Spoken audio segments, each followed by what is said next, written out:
everyone, welcome back to my channel. I hope you're having a wonderful week so far. Today we are going to be reading through John chapter 13 and continuing through our study of the book of John. I'm so excited to read through this chapter with you guys because it's one of my favorite chapters in all of the book of John. You can really see Jesus's heart through this chapter, so I'm excited to read along with you guys. And if you want to grab your Bible, I have mine as well as my text commentary that I'll link down below. We can go ahead and get into it. Okay, so starting in John chapter 13, verse 1, it says, "It was just before the Passover festival. Jesus knew that the hour had come for him to leave this world and go to the Father. Having loved his own who were in the world, he loved them to the end." So right now, John is kind of setting the stage for what's about to happen in this chapter. We can see that it was just before the Passover festival, and I underlined that Jesus knew.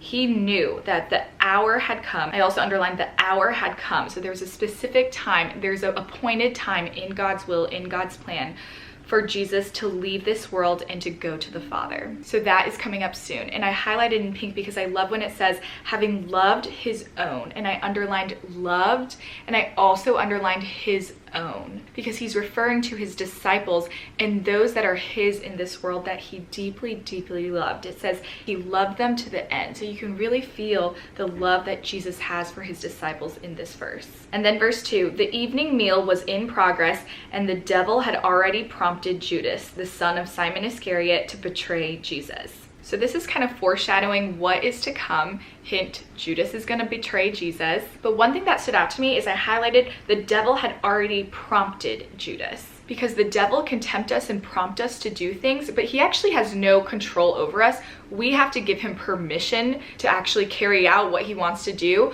but he will prompt us. So I just want to highlight that he will prompt us, just like he prompted Judas. And then verse 3, "Jesus knew that the Father had put all things under his power and that he had come from God and was returning to God." So this is something Jesus knew was going to happen shortly. And I also underlined that the Father had put all things, not some things, all things under his power, and that he had come from God and was returning to God. So what Jesus knows is about to happen is that he knows that he came from God and he knows he's about to return to God. And then verse 4, "So he got up from the meal, took off his outer clothing, and wrapped a towel around his waist. After that, he poured water into a basin and began to wash his disciples' feet, drying them with the towel that was wrapped around him." And you guys, this act of Jesus washing his disciples' feet is so special and symbolic. In my commentary, it states that this act of washing someone's feet is the job of a servant, of a lowly servant. And feet in particular, at this time when everyone was wearing open-toed sandals, were very dirty. Yet Jesus, in his humility and love for his disciples, took on this task of serving his disciples by washing their feet. In verse 6, "He came to Simon Peter, who said to him, 'Lord, are you going to wash my feet?' Jesus replied, 'You do not realize now what I am doing, but later you will understand.'" So Jesus is going around washing all of the disciples' feet, every single one of them, including Judas's. And Peter asked him if he's going to wash his feet. And I love, and I highlighted in verse 7 when Jesus replied, "You do not realize now what I am doing, but later you will understand." And I just love that verse because I feel like even though this is in this specific situation, it applies to so many things in my life where I may not always understand what God is doing in my life, but I can trust him knowing that, and I underlined, "Later you will understand." And then verse 8, "No," said Peter, "you shall never wash my feet." In my commentary, it says, at the time, Peter clearly felt uncomfortable with having Jesus perform such a humble act of service for him, because Jesus is their Lord and their teacher, yet he is bending down to serve them humbly in love by washing their feet. So then to that Jesus answered, "Unless I wash you, you have no part with me," which we now know is symbolic of not only Jesus physically washing his disciples' feet, but Jesus washing away our sins and Jesus washing us, being able to cleanse us from our sin. "Then Lord," Simon Peter replied, "not just my feet, but my hands and my head as well." And I love that Peter said that, not just my feet then, but also do my hands and my head. And then verse 10, Jesus answered, "Those who have had a bath need only to wash their feet. Their whole body is clean. and you are clean, though not every one of you. For he knew who was going to betray him, and that was why he said not everyone was clean. So he's referring to Judas, and he knows what's about to happen. He knows what Judas is about to do. And then verse 12, when he had finished washing their feet, he put on his clothes and returned to his place. Do you understand what I have done for you? He asked them. You call me teacher and Lord, and rightly so, for that is what I am. Now that I, your Lord and teacher, have washed your feet, you also should wash one another's feet. I have set you an example that you should do as I have done for you. And I highlighted verse 14 because Jesus sets for us such a clear example about how we are to love and serve others. And he doesn't just tell us to do so. He himself, while he was here on this earth, did the same. He washed his disciples' feet. He loved his people. He served other people. Even though he is Lord and teacher, he humbly served other people. And I underline when he says, you also should wash one another's feet. That's Jesus telling us that we should also serve other people humbly in love. As followers of Christ, we should also follow the example that he clearly set for us. And then verse 16, very truly I tell you, no servant is greater than his master, nor is a messenger greater than the one who sent him. Now that you know these things, you will be blessed if you do them. I just love this section because you can clearly see Jesus's heart and love for his disciples and his love for people, as well as his humility to wash his disciples' feet, even though he is their Lord, he is their teacher, he is God. Yet he washed every single one of his disciples' feet, and here's the catch, including Judas's, even though he knew what Judas was about to do. And then in verse 18, I am not referring to all of you. I know those I have chosen. But this is to fulfill the passage of scripture. He who shared my bread has turned against me. I am telling you now before it happens, so that when it does happen, you will believe that I am who I am. Very truly I tell you, whoever accepts anyone I send accepts me, and whoever accepts me accepts the one who sent me.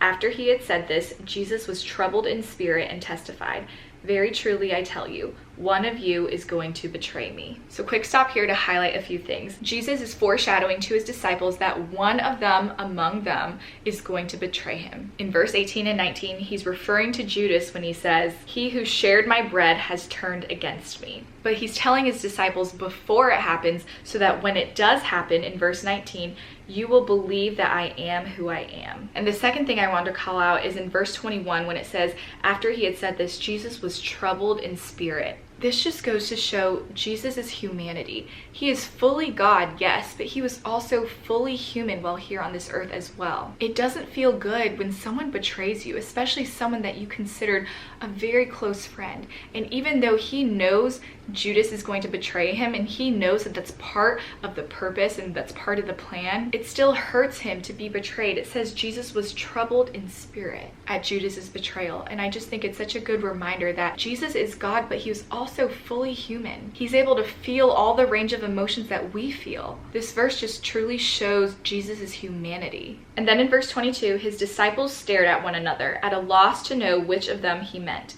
One of them, the disciple whom Jesus loved, was reclining next to him. And John, one of Jesus' disciples, often refers to himself as the disciple whom Jesus loved, which I just love. And then verse 24, Simon Peter motioned to this disciple and said, ask him which one he means. Leaning back against Jesus, he asked him, Lord, who is it? So Jesus just told his disciples that one of them among them is going to betray him. And so obviously they're all kind of like, okay, which one of you is this? You? Is it you? Like, who is it? So Peter asked John to ask Jesus, who are you talking about? And then verse 26, Jesus answered, it is the one to whom I will give this piece of bread when I have dipped it in the dish. Then, dipping the piece of bread, he gave it to Judas, the son of Simon Iscariot. So Jesus is identifying to John that the betrayer is Judas. And then verse 27, as soon as Judas took the bread, Satan entered into him. And I want to stop here to clarify something in my commentary. When it says Satan entered into Judas, it says it was already in the heart of Judas to betray Jesus. Yet when Judas rejected the love and favor of Jesus, it broke some barrier within him, and then Satan entered him. Satan could not have entered into him had he not granted him admission. Had he been willing to say no to Satan, all of his master's intercessory power was available to him there and then to strengthen him. So after prompting Judas, Satan was only able to then enter into Judas when Judas gave him permission to, when he rejected Jesus and gave Satan permission to carry out his will. And I just wanted to clarify that because you and I, yes, we will be attacked. We will be tempted by Satan. That will happen. And that's why we have to know the word, put on the full armor of God every day. We have to have and pursue a relationship with God so that we can stand against the devil's schemes. But to be clear, he does not have power over us. Satan has no actual power over us because we belong to Jesus unless we give him permission, which is what Judas did. And then continuing in verse 27, so Jesus told him, "What you are about to do quickly." But no one at the table understood why Jesus said this to him. Since Judas had charge of the money, some thought Jesus was telling him to buy what was needed for the festival or to give something to the poor. So here it seems like none of the other disciples knew what was going on. Jesus knew what Judas was going to do, and he had spoken directly to Judas saying, "What you are about to do quickly." But the other disciples didn't know exactly what Jesus was referring for Judas to do. And then in verse 30, as soon as Judas had taken the bread, he went out, and it was night. Verse 31, when he was gone, Jesus said, "Now the Son of Man is glorified, and God is glorified in him. If God is glorified in him, God will glorify the Son in himself and will glorify him at once. My children, I will be with you only a little longer. You will look for me, and just as I told the Jews, so I tell you now, where I am going, you cannot come." So here Jesus is telling them what's about to happen. God will glorify the Son in himself and will glorify him at once. He says, "I will be with you only a little longer." So the end of Jesus' life on earth is about to happen. And I love in verse 33 when he addresses his disciples as my children. And we are all God's children. And in my commentary it says when he says little children, he means it with a sense of tenderness and care. And he's foreshadowing where he's going. He says, "Where I am going, you cannot come." But hold on to that thought because there's more to it. In verse 34, he continues, "A new command I give you, love one another. As I have loved you, so you must love one another. By this, everyone will know that you are my disciples if you love one another." You guys, verse 34 and 35, it's so profound. I highlighted these two verses and I imagine Jesus saying this directly to me. It's not a request for us to do. In verse 34, it says, "A new command that I give you." This is one of Jesus's commands. Love one another. Love one another. By this, everyone will know that you are my disciples. When we love one another, when we go out of our way to love other people, to humbly serve other people, as Jesus set as an example for us, when we love one another as Jesus loved us, that is how we show the world that we are followers of Christ. That is how we show the world Jesus. In a world that can be so dark and hard sometimes, we are the salt, we are the light. And how do we exemplify that? By loving each other, by loving one another. It is so clear. He repeats it 3 times in these 2 verses.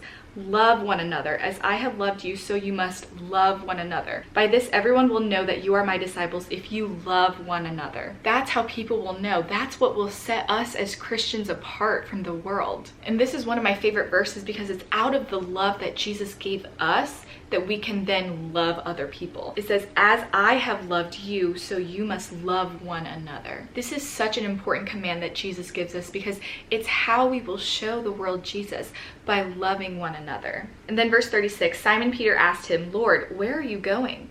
Jesus replied, "Where I'm going, you cannot follow now, but you will follow later." And I underlined and highlighted, "You will follow later." That gives us so much hope. Where Jesus is going, which he's going back to the Father, even though here on earth we cannot follow him right now, but we will later. Because we are his children, we will be able to follow him to where he is, with the Father. I don't know about you, but that just gives me so much hope and joy that our life here on earth is not where it ends. One day we will be with the Father. One day we will be with Jesus again. So I underlined, "You will follow later."